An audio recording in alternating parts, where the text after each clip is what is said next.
2028 ఎన్నికల్లో జనసేన పార్టీ తెలంగాణలో పోటీ చేస్తుందని పవన్ కళ్యాణ్ గారు చెప్పడం అయితే జరిగింది. దీని మీద మీ అభిప్రాయం ఏంటి? ఒక తెలంగాణ ఓటర్గా నేను చెప్తుంది ఏంటంటే 2028లో జనసేన పోటీ చేస్తుందని శ్రీ కొణిదెల పవన్ కళ్యాణ్ గారు ఏదైతే అన్నారో అది 100% నేను ఏకీభవిస్తున్నానండి. ఒక ఓటర్గా ఆయన ఇన్ని రోజులు ఇంకా చాలా లేట్ చేశారండి. ఈ విషయం ఎప్పుడో చెప్పాల్సి ఉండేది. ఖచ్చితంగా ఆయనని ఏకీభవిస్తూ ఆయనకి స్వాగతిస్తున్నామండి. కానీ చాలా మంది మాట్లాడుతున్నారు, ఒక ఆంధ్ర పార్టీ వచ్చి తెలంగాణలో పరిపాలించడం ఏంటి, ఇదేమైనా మీ అయ్యే సొత్తా మీ అమ్మ సొత్తా అన్నది కూడా వాళ్ళు మాట్లాడుతున్నారు. దీనికోసం ఏమంటారు?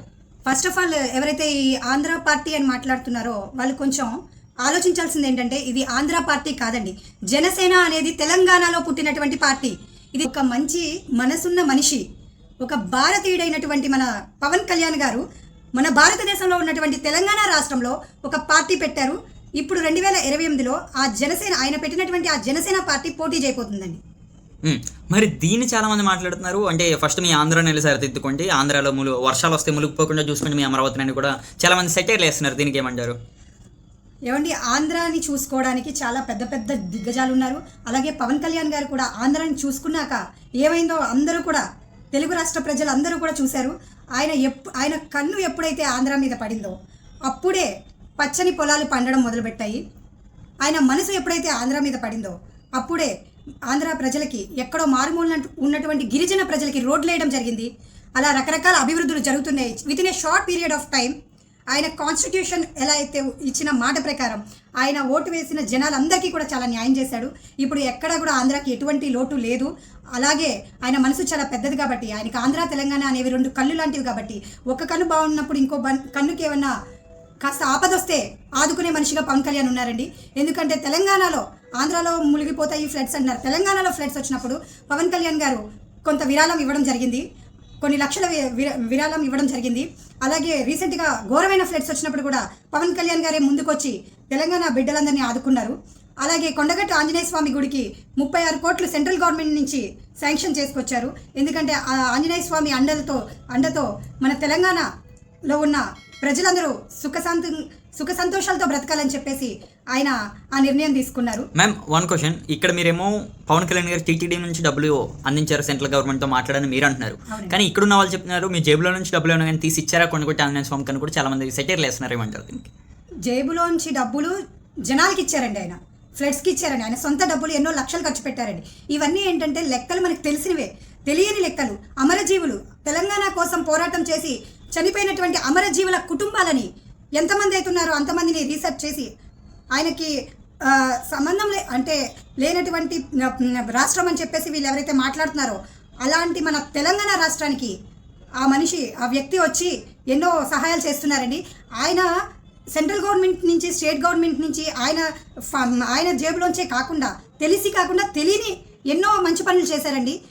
తెలంగాణ అమర జీవులకు వాళ్ళ కుటుంబాలకి ఎన్నో లక్షలు కంటికి కనబడినటువంటి డబ్బులు ఆయన సొంత జేబుల్లోంచి ఇచ్చి కాచి కాపాడిన రోజులు ఉన్నాయండి. వాళ్ళే వచ్చి మీ ముందుకు వచ్చి చెప్తారండి, నేను చెప్పక్కర్లేదు. ప్రతి ఒక్కరూ ఎవరైతే ఆయన సహాయం పొందిన తెలంగాణ అన్న కానీ తమ్ముడు కానీ చెల్లి కానీ అక్క కానీ అమ్మ కానీ నాన్న కానీ తెలంగాణ బిడ్డలందరూ వాళ్ళే వచ్చి ఒక్కొక్కరు మీకు సమాధానం చెప్తారండి.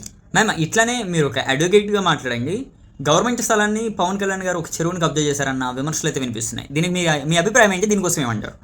ఫస్ట్ ఆఫ్ ఆల్ ఒక అడ్వకేట్గా నేను మాట్లాడితే కనుక మన ఎవరైతే ఆరోపణలు చేశారో ఆ ఆరోపణలకు తగినటువంటి సాక్ష్యాలు అంటే ఆరోపణలు చేశారో ఆ ఎలిగేషన్స్కి సంబంధించినటువంటి సాక్ష్యాలు కూడా వాళ్ళ దగ్గర ఉండాలండి. అంటే కంప్లీట్ ఎవిడెన్స్ లేకుండా ఏ కోర్టు కూడా ఆయనని దోచుకున్నారు అనే మాట ప్రసక్తే రాదండి.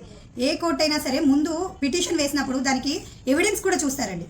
ఖచ్చితంగా ఈరోజు నేను చెప్తున్నానండి, ఆయనే గనక చట్టానికి ఎవరు చుట్టం కాదు, చట్టానికి వ్యతిరేకంగా వెళ్ళి ఆయన నిజంగా కనుక కబ్జా చేసుంటే దానికి తగ్గ కోర్టులున్నాయి, దానికి ఎంతమంది పిటిషన్ పెడతారో పెట్టుకొనివ్వండి, దానికి తగ్గ సమాధానం ఆయన దగ్గర ఉంటుంది, దానికి తగ్గ సాక్ష్యం తీసుకొస్తారు, వాదనలు వింటారు, ఆర్గ్యుమెంట్స్ విన్నాక కేసు జడ్జిమెంట్ వస్తుంది. ఆ జడ్జిమెంట్ వచ్చాక నిజంగా ఆయన కబ్జా చేశారని తెలిస్తే కనుక ఖచ్చితంగా తెలంగాణ రాష్ట్ర గవర్నమెంట్కి ఆయన హ్యాండ్ ఓవర్ చేస్తానని చెప్పేసి మీటింగ్లో అంతమంది వేల మంది మీటింగ్లో ఆయన ఒప్పుకున్నారు. ఆయన కబ్జా చేసింది నాకు తెలిసి ఆయన ఏ చెరువుల్ని కానీ ఏ ల్యాండ్స్ని కానీ ఇప్పటి వరకు కబ్జా చేయలేదండి. ఆయన సొంత ఇల్లునే ఆయన సొంత ఇల్లుగా భావించారండి. ఈ నేల మీదకి వచ్చాం మంచి చేస్తాం వెళ్ళిపోతాం అనుకునే వ్యక్తే కానీ ఆయన కబ్జా చేసిందల్లా ఆ తెలుగు రాష్ట్ర ప్రజల గుండెల్ని మాత్రమే, వాళ్ళ మనసుని మాత్రమే కబ్జా చేశారు, వాళ్ళ మనసుల్ని దోచుకున్నారండి. మ్యామ్ అట్లనే ఇప్పుడు మీరు ఒక అడ్వకేట్ అంటే ఒక లాయర్, మీకు చాలా రూల్స్ అన్ని కూడా తెలుసుంటాయి. Yes. పవన్ కళ్యాణ్ గారిని తెలంగాణ రాష్ట్రంలో ఎందుకు పోటీ చేస్తాము, అసలు అడుగు కూడా పెట్టినాము, మేము ఆపుతాము, పవన్ కళ్యాణ్ ఎలా అడుగు పెడతారో చూస్తామన్న వాళ్ళు కూడా ఉన్నారు, ఆంధ్ర పార్టీ ఇక్కడికి వచ్చి ఎందుకు పోటీ చేస్తుంది అన్నది ఒక మాట అయితే ఉంది. మరి దీనికి మీరు ఏమంటారు? ఏమండి, ఒక అడ్వకేట్గా చెప్తున్నాను, దీన్ని ఏమంటారండి, భారత సంవిధానము, Indian constitution of India, doctor Ambedkar గారు మనకి ఇచ్చినటువంటి, మన భారతదేశానికి ఇచ్చినటువంటి ఒక అమూల్యమైన గిఫ్ట్. ఈ ఇండియన్ కాన్స్టిట్యూషన్ ఆఫ్ ఇండియా ప్రకారం ఎనీ సిటిజన్ ఆఫ్ ఇండియా ఎక్కడైనా సరే పార్టీ, ఒక రిజిస్టర్డ్ పొలిటికల్ పార్టీ పెట్టుకోవచ్చు. ఏ మనిషి అయినా సరే, మంచి చేయాలనుకునే వ్యక్తి రాజకీయాల్లోకి రావచ్చు, పార్టీ పెట్టుకోవచ్చు, మీటింగ్స్ పెట్టుకోవచ్చు, ఎలక్షన్స్లో నిలబడవచ్చు అండ్ విజయాన్ని సాధించవచ్చు. ఇదే మనకి రాజ్యాంగం ఇచ్చినటువంటి హక్కు. ఇది ఎవరి హక్కు, ఎవరో ఇచ్చినటువంటి హక్కు కాదు, రాజ్యాంగం, మన భారతదేశ రాజ్యాంగం ఇచ్చినటువంటి హక్కు అండి. మేము అట్లనే కూడా పవన్ కళ్యాణ్ గారిని కొద్దిగా మంది మాట్లాడుతూ కూడా, గతంలో కూడా నీ పార్టీ ఇక్కడ పోటీ చేశారు కానీ ఒక ఓటు కూడా దక్కించుకోలేదు, కానీ ఇప్పుడు వచ్చి నువ్వు ఏం చేస్తావు, ఒకవేళ నేను పోటీ చేసినా సరే నేను ఇక్కడ అడుగు కాదు కదా, నీకు ఒక ఓటు కూడా పడకుండా కూడా చేస్తామన్నట్టు కూడా చాలా మంది వార్నింగ్లు అయితే ఇస్తున్నారు. దీనికి ఏమంటారు? గతంలో కూడా ఆయన పోటీ చేశారు కానీ ఓడిపోయారు అని చెప్పేసి ఎవరైతే వ్యక్తులు చెప్తున్నారో, గతంలో ఆయన పోటీ చేశారండి, ప్రజలు స్వాగతించారు, ఆయన పార్టీ పెట్టారు, ఆయన పోటీ చేశారు. కానీ కొన్ని దుష్టశక్తుల వల్ల, అవగాహన లేకపోవడం వల్ల, ప్రజల్లో సరైన చైతన్యం లేకపోవడం వల్ల పార్టీ సరిగ్గా ముందుకు వెళ్ళలేకపోయింది. ప్రతి భారతీయుడి గడపకి, ప్రతి తెలంగాణ బిడ్డ ఇంటికి పార్టీని చేరుకోనీయకుండా చాలామంది దుష్టశక్తులు ఆపేయండి. అందువల్ల అప్పుడు విజయాన్ని సాధించలేకపోయారు. Failures are the stepping stones for success అండి. ఒక్కసారి ఓడిపోతే అది ఓటమి కాదు, గెలుపు పొందాలంటే ముందు failures are the stepping stones for success అన్నట్టు పవన్ కళ్యాణ్ గారు ఖచ్చితంగా ఈసారి 2028 ఎన్నికల్లో మన తెలంగాణలో పార్టీ పెట్టి మన తెలంగాణ బిడ్డల్ని ఎన్నికల్లో నిలబెట్టి ఆయన పక్క నుండి ధైర్యం ఇచ్చి మన తెలంగాణ బిడ్డల్ని ఖచ్చితంగా గెలిపించుకుంటారన్న విశ్వాసం ప్రతి ఒక్క డిపార్ట్మెంట్కి, ప్రతి ఒక్క ప్రొఫెషన్కి ఉందండి. నా పేరు గంగా కీర్తి ఎర్రంశెట్టి.